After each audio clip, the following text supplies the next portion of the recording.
ನಮಸ್ಕಾರ. ಆಧ್ಯಾತ್ಮಿಕ ಸ್ತೋತ್ರಗಳಿಗೂ ವೀಕ್ಷಕ ಪ್ರಭುಗಳಿಗೂ ಶ್ರೀ ರಘುಮೌಳಿಯ ನಮಸ್ಕಾರಗಳು. ಭಗವದ್ಗೀತೆಯನ್ನು ಪ್ರಾರಂಭಿಸೋಣ. ಭಗವದ್ಗೀತೆ ನಿನ್ನೆ ನಾವು 18ನೇ ಶ್ಲೋಕವನ್ನು ನೋಡಿದ್ವಿ.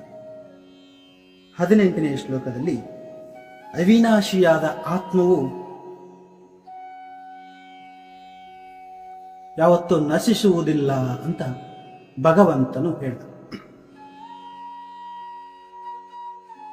ಐಹಿಕ ದೇಹದ ನಾಶವು ಸ್ವಭಾವ ಸಿದ್ಧವಾದದ್ದು. ಅದು ಕೂಡಲೇ ನಾಶವಾಗಬಹುದು ಅಥವಾ 100 ವರ್ಷಗಳ ನಂತರ ನಶಿಸಬಹುದು ಅಂತ ಭಗವಂತನು ಹೇಳ್ತಾ ಇದ್ದಾನೆ. ಅದಕ್ಕೆ ದುಃಖಿಸಿ ಫಲವಿಲ್ಲ. ಆತ್ಮ ಶಾಶ್ವತವಾದದ್ದು, ನಿರಂತರವಾದದ್ದು. ಶಾಶ್ವತವಾದದ್ದು, ನಿರಂತರವಾದದ್ದು. ಶ್ಲೋಕ 19.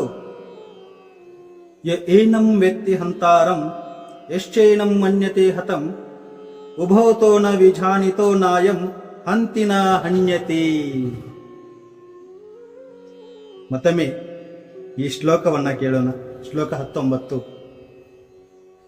ಏನಂ ವೆತ್ತಿ ಹಂತಾರಂ ಯಶ್ಚೈನಂ ಮನ್ಯತೆ ಹತಂ ಉಭೋತೋ ನ ವಿಜಾನಿತೋ ನಾಯಂ ಹಂತಿನ ಹನ್ಯತೆ. ಏನ್ ಹೇಳ್ತಾನೆ ಭಗವಂತ? ಜೀವಿಯು ಕೊಲ್ಲುತ್ತಾನೆ ಎಂದು ಭಾವಿಸುವವನಿಗೂ ಅದು ಕೊಲ್ಲಲ್ಪಟ್ಟಿತು ಎಂದು ಭಾವಿಸುವವನಿಗೂ ತಿಳುವಳಿಕೆ ಇಲ್ಲ. ಏಕೆಂದರೆ ಆತ್ಮನು ಕೊಲ್ಲುವುದೂ ಇಲ್ಲ, ಕೊಲ್ಲಲ್ಪಡುವುದೂ ಇಲ್ಲ. ಕೊಲ್ಲುವುದೂ ಇಲ್ಲ, ಕೊಲ್ಲಲ್ಪಡುವುದೂ ಇಲ್ಲ. ಭಾವಾರ್ಥ ಕೇಳಿ. ದೇಹಸ್ಥ ಜೀವಿಗೆ ಮಾರಕ ಆಯುಧಗಳಿಂದ ಗಾಯವಾದಾಗ ದೇಹದೊಳಗಿನ ಜೀವಿಯು ಸಾಯುವುದಿಲ್ಲ ಎನ್ನುವುದನ್ನು ತಿಳಿದುಕೊಳ್ಳಬೇಕು. ಮುಂದೆ ಹೇಳುವ ಶ್ಲೋಕಗಳಿಂದ ಸ್ಪಷ್ಟವಾಗುವಂತೆ ಆತ್ಮವು ಎಷ್ಟು ಚಿಕ್ಕದು ಎಂದರೆ ಯಾವ ಐಹಿಕ ಆಯುಧವು ಅದನ್ನು ಕೊಲ್ಲಲಾರದು ಅಂತ ಭಗವಂತನು ಹೇಳ್ತಾ ಇದ್ದಾನೆ. ಮತ್ತೆ ಮುಂದಿನ ಶ್ಲೋಕ 20. ಶ್ಲೋಕ 20. ನ ಜಾಯತೆ ಮ್ರಿಯತೆ ವಾ ಕದಾಚಿನ್ನಾಯಂ ಭೂತ್ವಾ ಭವಿತಾ ವಾ ನಯ ಭೂಯಃ ಅಜೋ ನಿತ್ಯಃ ಶಾಶ್ವತೋಯಂ ಪುರಾಣೋ ನ ಹನ್ಯತೆ ಹನ್ಯಮಾನೇ ಶರೀರೇ. ಈ ಶ್ಲೋಕ ಕೇಳಿ. 20ನೇ ಶ್ಲೋಕ. ನ ಜಾಯತೆ ಮ್ರಿಯತೆ ವಾ ಕದಾಚಿನ್ನಾಯಂ ಭೂತ್ವಾ ಭವಿತಾ ವಾ ನ ಭೂಯಃ ಅಜೋ ನಿತ್ಯ ಶಾಶ್ವತೋಯಂ ಪುರಾಣೋ ನ ಹನ್ಯತೆ ಹನ್ಯಮಾನೇ ಶರೀರ. ಹನ್ಯತೆ ಹನ್ಯಮಾನೇ ಶರೀರ ಅಂದ್ರೆ ಏನ್ ಹೇಳ್ತದಾನೆ? ಗುಣಾತ್ಮಕವಾಗಿ ಪರಮಾತ್ಮನ ಸೂಕ್ಷ್ಮವಾದ ಅನುಸ್ವರೂಪದ ಭಾಗಾಂಶವು ಪರಮ ಪ್ರಭುವಿನೊಡನೆ ಒಂದಾಗಿದೆ. ದೇಹವು ಬದಲಾವಣೆ ಹೊಂದುವಂತೆ ಅದು ಬದಲಾವಣೆ ಹೊಂದುವುದಿಲ್ಲ. ಒಮ್ಮೊಮ್ಮೆ ಆತ್ಮವನ್ನು ಕೂಟಸ್ಥ ಎಂದರೆ ಸ್ಥಿರವಾಗಿರುವುದು ಎಂದು ಕರೆಯುವುದುಂಟು. ದೇಹಕ್ಕೆ 6 ಬಗೆಯ ಪರಿವರ್ತನೆಗಳುಂಟು. ಅದು ತಾಯಿಯ ಗರ್ಭದಲ್ಲಿ ಹುಟ್ಟುತ್ತದೆ, ಸ್ವಲ್ಪ ಕಾಲ ಇರುತ್ತದೆ, ಬೆಳೆಯುತ್ತದೆ, ಕೆಲವು ಪರಿಣಾಮಗಳನ್ನು ಉತ್ಪಾದಿಸುತ್ತದೆ, ಕ್ರಮೇಣ ಕ್ಷೀಣಿಸುತ್ತದೆ, ಕಟ್ಟ ಕಡೆಗೆ ಅದೃಶ್ಯವಾಗುತ್ತದೆ.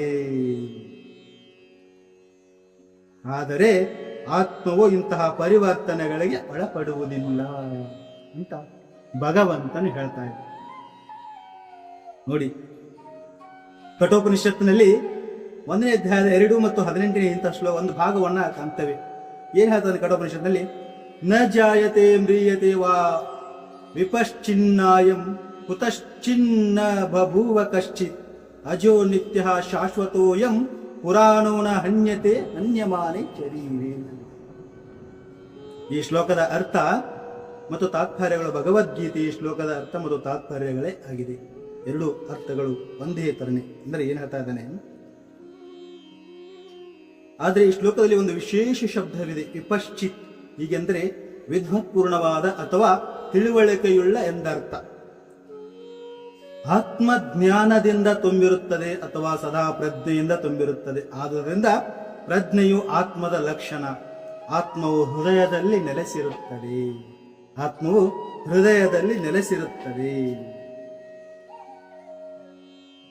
ಅದನ್ನು ಅಲ್ಲಿ ಕಾಣಲಾಗದಿದ್ದರೂ ನಾವು ಆತ್ಮದ ಇರವನ್ನು ಪ್ರಜ್ಞೆಯ ಇರುವಿನಿಂದಲೇ ಅರ್ಥ ಮಾಡಿಕೊಳ್ಳಬಹುದು. ಕೆಲವೊಮ್ಮೆ ನಾವು ಮೋಡಗಳಿಂದ ಅಥವಾ ಬೇರಾವುದೋ ಕಾರಣದಿಂದ ಆಕಾಶದಲ್ಲಿ ಸೂರ್ಯನನ್ನು ಕಾಣಲಾಗುವುದಿಲ್ಲ, ಆದರೆ ಸೂರ್ಯನ ಪ್ರಕಾಶವು ಸದಾ ಇದ್ದೇ ಇರುತ್ತದೆ ಎಂಬುದನ್ನು ನಾವು ಅರ್ಥ ಮಾಡಿಕೊಳ್ಳಬೇಕು. ಭಗವಂತನೇ ಹೇಳ್ತಾ ಇದ್ದಾನೆ.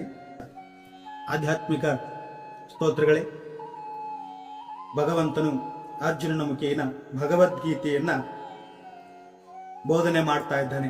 ಭಗವದ್ಗೀತೆ ಅರ್ಜುನನಂತವರಿಗೆ, ಗೊಂದಲದಿಂದ ಬಳಲುತ್ತಿರುವ ವ್ಯಕ್ತಿಗಳಿಗಾಗಿ, ಯಾವುದೇ ದಾರಿಯು ನನಗೆ ತೋರಿಸ್ತಾ ಇಲ್ಲ ಎನ್ನುವ ಮನೋಭಾವನೆ ಉಳ್ತಕ್ಕಂಥ ವ್ಯಕ್ತಿಗಳಿಗೆ ಭಗವದ್ಗೀತೆಯು ಒಂದು ದಾರಿದೀಪ.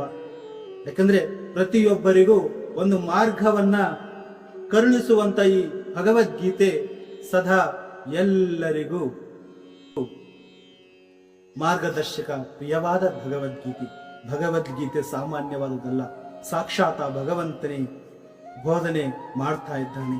ಅಂತಹ ಭಗವದ್ಗೀತೆಯನ್ನ ಎಲ್ಲರೂ ಕೇಳಿ ಆನಂದಿಸಿ. ಪ್ರಿಯ ವೀಕ್ಷಕ ಪ್ರಭುಗಳೇ, ಈ ನಮ್ಮ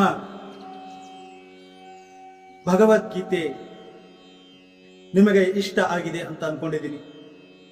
ಇಷ್ಟ ಆಗಿದ್ರೆ ಈ ನಮ್ಮ ಚಾನಲ್ನ ಸಬ್ಸ್ಕ್ರೈಬ್ ಮಾಡಿ, ಲೈಕ್ ಮಾಡಿ, ಶೇರ್ ಮಾಡಿ, ಕಮೆಂಟ್ ಮಾಡಿ.